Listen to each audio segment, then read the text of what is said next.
ಇವತ್ತು ತಾವು ನೋಡ್ತಾ ಇದ್ದೀವಿ ರಾಜಕೀಯ ಚಟುವಟಿಕೆಗಳು ಯಾವ ರೀತಿ ಸಾಗ್ತಾ ಇದೆ, ಏನೆಲ್ಲ ನಡೀತಾ ಇದೆ ಅಂತಕ್ಕಂಥದ್ದನ್ನ. ಲೋಕಸಭೆ ಚುನಾವಣೆ ಕೂಡ ಹತ್ರ ಬರ್ತಾ ಇದೆ. ಈ ಒಂದು ಹಂತದಲ್ಲಿ ನನ್ನ ಜೊತೆಗೆ MG ಶಿವರಾಮ್ ಅವರು ನಮ್ಮ ಜೊತೆಗಿದ್ದಾರೆ. ಸೊ ಬನ್ನಿ ಅವ್ರನ್ನ ಮಾತಾಡ್ಸೋಣ ಈ ಒಂದು ಲೋಕಸಭೆ ಚುನಾವಣೆ ಕುರಿತಂತೆ, ರಾಜಕೀಯ ಚಟುವಟಿಕೆ ಕುರಿತಂತೆ ಬನ್ನಿ ಕೇಳೋಣ. ಸರ್, ಇವತ್ತು ರಾಜಕೀಯ ಚಟುವಟಿಕೆಗಳು ತಾವು ನೋಡ್ತಾ ಇದ್ದೀರಿ. ಕಾಂಗ್ರೆಸ್ ಪಾಳ್ಯದಲ್ಲಿ ಇವತ್ತು ಲೋಕಸಭೆ ಚುನಾವಣೆ ಹತ್ರ ಬರ್ತಿದ್ದಾರೆ. ಖರ್ಗೆ ಅವರಿಗೆ ಅಭ್ಯರ್ಥಿ ಅಂತಂದ್ಬಿಟ್ಟು ಘೋಷಣೆ ಮಾಡಿದ್ದಾರೆ. ಇದರಿಂದ ಯಾವ ರೀತಿ ಅನಿಸುತ್ತೆ ಸರ್, ಏನು ಹೇಳಕ್ಕೆ ಇಷ್ಟಪಡ್ತಾರೆ?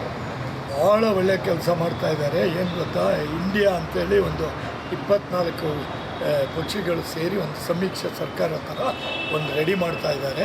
ಅದರಲ್ಲಿ ಮಲ್ಲಿಕಾರ್ಜುನ್ ಖರ್ಗೆ ಅವರು ಅನುಭವಿ ರಾಜಕಾರಣಿ. ಅವ್ರು ಯಾವುದೇ PM ಆಗೋದ್ರಲ್ಲಿ ಯಾವ ಇದೂ ಇಲ್ಲ, ಒಳ್ಳೆಯ ವ್ಯಕ್ತಿ ಅವರು, ಏನು ತೊಂದರೆ ಇಲ್ಲ. ಅವರು ಈ ಪಕ್ಷಗಳೆಲ್ಲ ಬಂದರೆ ಎಲ್ಲರೂ ಸೇರಿ ಆಯ್ಕೆ ಮಾಡಿ ಅವ್ರನ್ನ ರೆಡಿ ಮಾಡ್ತಾರೆ. ಮಲ್ಲಿಕಾರ್ಜುನ ಖರ್ಗೆ ಅವರು ಸಜ್ಜನಶೀಲ ರಾಜಕಾರಣಿ, ಯಾವುದೂ ಒಂದು ಹಗರಣ ಇಲ್ಲ.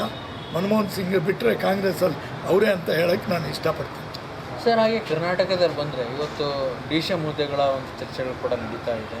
DK ಶಿವಕುಮಾರ್ ಅವರು DCM ಆಗಿದ್ದು, ಇನ್ನು 3 ಹುದ್ದೆಗಳನ್ನ ಸೃಷ್ಟಿ ಆಗಬೇಕು ಅಂತಕ್ಕಂಥ ಅಂತರದಲ್ಲಿ ಲೋಕಸಭೆ ಚುನಾವಣೆ ಹತ್ರ ಬರ್ತಿದೆ ನಡೀತಾ ಇರ್ತಕ್ಕಂಥ ಚರ್ಚೆಗಳಿಗೆ ಏನಾದರೂ ಅಡಚಣೆಗಳಾಗುತ್ತಾ ಅಥವಾ ಯಾವ ರೀತಿ ಏನಾದರೂ ಲಾಭದಾಯಕ ಆಗುತ್ತಾ ಸರ್, ಹೇಗೆ? ಇದರಿಂದ ಈಗ ಹಿಂದೆ ನಮ್ಮ ಸರ್ಕಾರಗಳು ಇದು ಎಷ್ಟೋ ಸಾರಿ ಕಾಂಗ್ರೆಸ್ ಬಂದಾಗ ಉಪಮುಖ್ಯಮಂತ್ರಿನೇ ಇರಲಿಲ್ಲ. ಈ ಸಾರಿನೇ ಒಂದು ಉಪಮುಖ್ಯಮಂತ್ರಿ ಮಾಡಿರೋದು. ಹೋದ ಸಾರಿಯಿಂದ ಸಮೀಕ್ಷಾ ಸರ್ಕಾರದಿಂದ ಉಪಮುಖ್ಯಮಂತ್ರಿ ಶುರುವಾಯಿತು. ಅದು ಮುಂದೆ ನೋಡಬೇಕು, ಹೈಕಮಾಂಡ್ ಇದೆ, ಇನ್ನೂ ಸುಮ್ಮನೆ ಹೂವು 4 ಆಗಬೇಕು 3 ಆಗಬೇಕು ಅಂತ. ಸದ್ಯದ ಪರಿಸ್ಥಿತಿನಲ್ಲಿ ಚೆನ್ನಾಗಿದೆ. ಈ ಭಾಗ್ಯಗಳನ್ನೆಲ್ಲ ಕೊಡ್ತಾ ಇದ್ದಾರೆ. ಕರ್ನಾಟಕದ ಜನತೆಗೆ ಹೆಲ್ಪ್ ಆಗಿದೆ, ಸಹಾಯನೂ ಆಗಿದೆ. ಕಾಂಗ್ರೆಸ್ ಬಂದ ಮೇಲೆ ಪರವಾಗಿಲ್ಲ, ಮುಂದೆ ಬದುಕ್ತೀವಿ, ಉಳ್ಕೊಳ್ತೀವಿ, ನಾವು ಜೀವನ ಮಾಡ್ತೀವಿ ಅನ್ನೋ ಒಂದು ಆಶಾಭಾವನೆ ಪಬ್ಲಿಕ್ಕಲ್ಲಿ ಬಂದಿದೆ.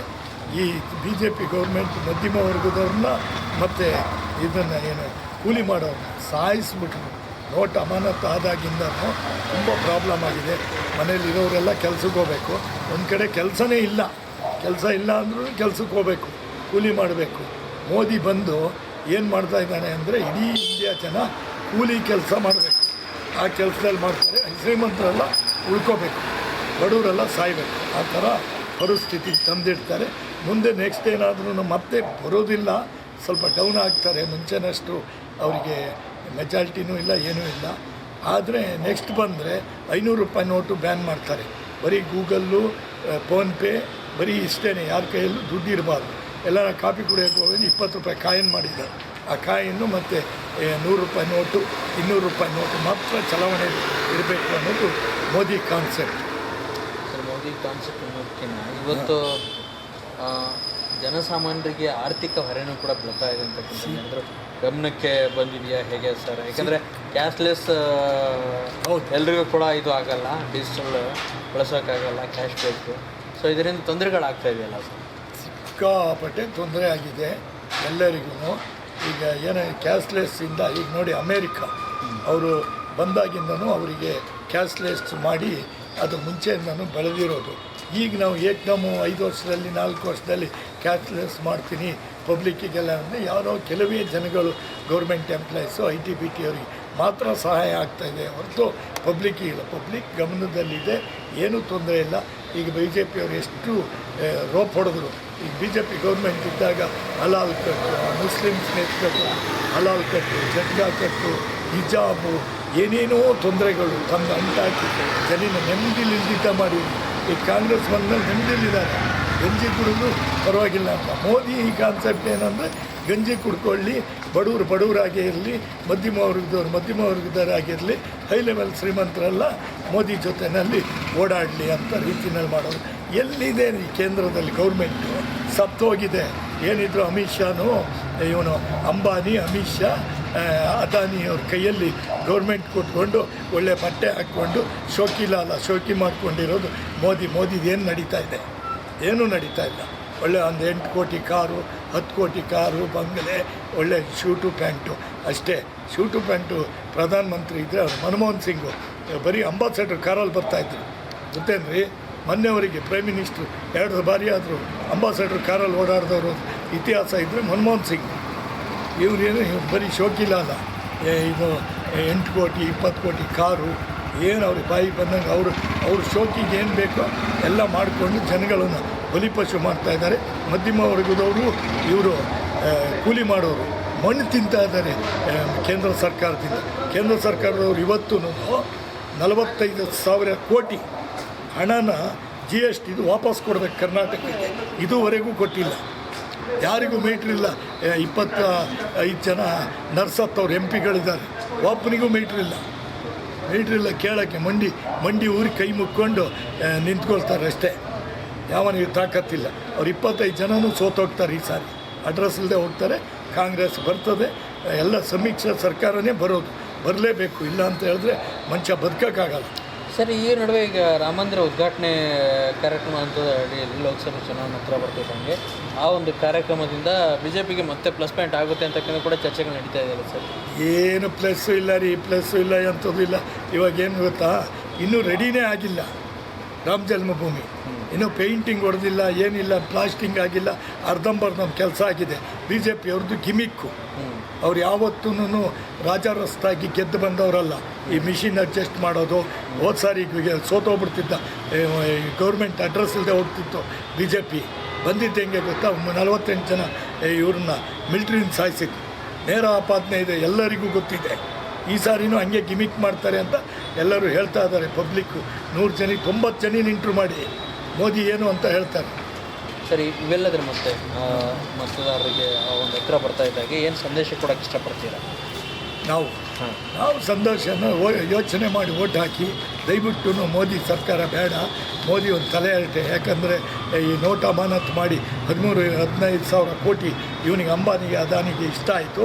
ಯಾವುದೇ ಕಾರಣಕ್ಕೆ ಇವರು ಬಂದರೆ ಮತ್ತೆ ಭಾರಿ ತೊಂದರೆ ಕೊಡ್ತಾರೆ.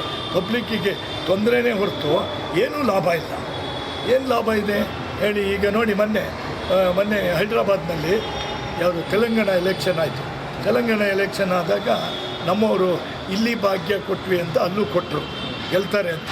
ಇವರು ಅದ್ಯಾವುದೋ ಇನ್ನು ಉತ್ತರ ಪ್ರದೇಶ ಅದ್ಯಾವುದೋ ಬೇರೆ ಎಲೆಕ್ಷನ್ಗಳಾಗ್ತದೆ, ಹೆಸರೇನೋ ಮರ್ತೋಯ್ತು. ಮೋದಿ BJP ಇರೋ ಜಾಗದಲ್ಲಿ ಯಾರೋ PUC ಓದ್ದವರಿಗೆ ಸ್ಕೂಟ್ರು ಅದು ಇದು ಅಂದರು.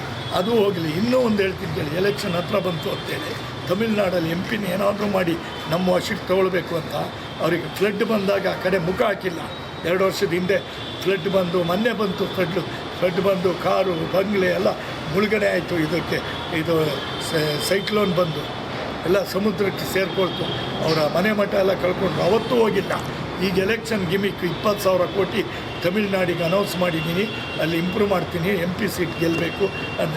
ಈ ವಿಶ್ವಗುರು ಇಷ್ಟೆಲ್ಲ ಚೆನ್ನಾಗಿ ಸರ್ಕಾರ ನಡೆಸಿ ಈ ಥರ ಮಾಡಿದಂಥ ಮೋದಿಯವರಿಗೆ ಈ ಭಾಗ್ಯಗಳು ಕೊಡೋ ಕೆಲಸ ಏನಕ್ಕೆ ಬೇಕ್ರಿ? GST ಇದೆ, ಹಣ ವಾಪಸ್ ಕೊಟ್ಬಿಟ್ಟು ಇಂಪ್ರೂವ್ಮೆಂಟ್ ಮಾಡ್ಕೊಂಡು ಇದು ಮಾಡ್ಬೋದಲ್ಲ. ಈಗ ಹಿಂದೆ ಎಲ್ಲ ಬೇಕಾದಷ್ಟು ಜನ ಇದ್ದರು. ಮನಮೋಹನ್ ಸಿಂಗನ್ನು ಯಾಕೆ ಹೊಗಳ್ತಾರೆ? ಮನಮೋಹನ್ ಸಿಂಗ್ ಇದ್ದಾಗ ನಾವು ಕೂಲಿ ಮಾಡೋದು, ಏನೇ ಕೆಲಸ ಮಾಡಿದ್ರು ಸ್ವಲ್ಪ ದುಡ್ಡು ಬರ್ತಾಯಿತ್ತು. ಇವಾಗ ನೀವು 1,000 ರೂಪಾಯಿ ದುಡಿದ್ರೆ 200 ರೂಪಾಯಿ ಮೋದಿಗೆ ಕೊಡಬೇಕು. ಬ್ಯಾಂಕಲ್ಲಿ ಇಟ್ಟರೆ ಬ್ಯಾಂಕಲ್ಲಿ ಕಿತ್ಕೋತಾರೆ. ಎಲ್ಲೂ ಇಲ್ಲ. ಜನಗಳ ಹತ್ರ ದುಡ್ಡು ಓಡಾಡಬಾರ್ದು.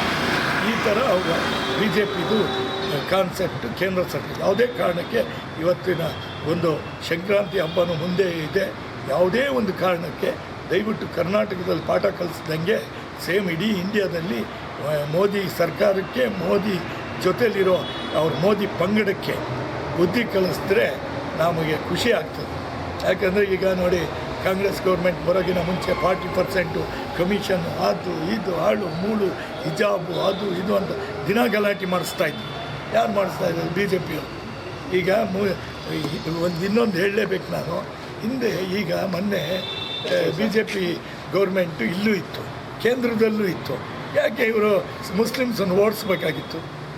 ಯಾವ ಮಾತತ್ರ ಮುಸ್ಲಿಮು ಹಿಂದುತ್ವ ಅಂತನಲ್ಲ ಮೋದಿ, ಓಡಿಸ್ಬೇಕಾಗಿತ್ತು. ಕೇಂದ್ರದಲ್ಲೂ ಇವರೇ, ಇಲ್ಲೂ ಅವರೇ. ತಿಕ್ಕದಲ್ಲಿ ದಮ್ಮಿದ್ದರೆ ಮುಸ್ಲಿಮ್ಸ್ನೆಲ್ಲ ಪಾಕಿಸ್ತಾನಕ್ಕೆ ಎಲ್ಲಿಗೆ ಕಳಿಸ್ಬೇಕಾಗಿತ್ತು. ಕಾಂಗ್ರೆಸ್ ಗೌರ್ಮೆಂಟ್ ಬಂದಾಗ ಇವರು ಮುಸ್ಲಿಮ್ ಸಪೋರ್ಟು, ಹಿಂದೂಗಳಿಗೆ ಸಪೋರ್ಟ್ ಅಲ್ಲ ಅಂತ ಎತ್ಕೊಟ್ಟೋದು, ತರಲೆ ಕೆಲಸ ಮಾಡೋದು. ಯಾವ ನೋಟ್ ಅಮಾನತ್ ಆಯಿತೋ ಪಬ್ಲಿಕ್ ಸತ್ತೋದ್ರು. ಇನ್ನು ನೆಕ್ಸ್ಟ್ ನಾನು ಮತ್ತೆ ಮೋದಿ ಬಂದರೆ ಈಗ ಮಣ್ಣು ತಿಂತಾ ಇದ್ದಾರೆ, ನೆಕ್ಸ್ಟ್ ಇನ್ನೊಂದು ತಿನ್ನಬೇಕಾಗುವಂಥ ಪರಿಸ್ಥಿತಿ ಬರ್ತದೆ. ಬಡವರು ಮಧ್ಯಮ ವರ್ಗದವರು ಸತ್ತೋದ್ರು ಅಂತ ಹೇಳೋಕ್ಕೆ ಮತ್ತೊಮ್ಮೆ ಇಷ್ಟಪಡ್ತೀನಿ. ಜನ ನೋಡಿ ಓಟ್ ಹಾಕಿಬಿಟ್ಟು ಕೇಂದ್ರ ಸರ್ಕಾರದಲ್ಲಿ ಮೋದಿನ ಒದ್ದೋಡಿಸ್ರೇ ಬದುಕ್ಬೋದು ಅನ್ನೋದು ನನ್ನ ಅಭಿಪ್ರಾಯ. Okay, thanks sir.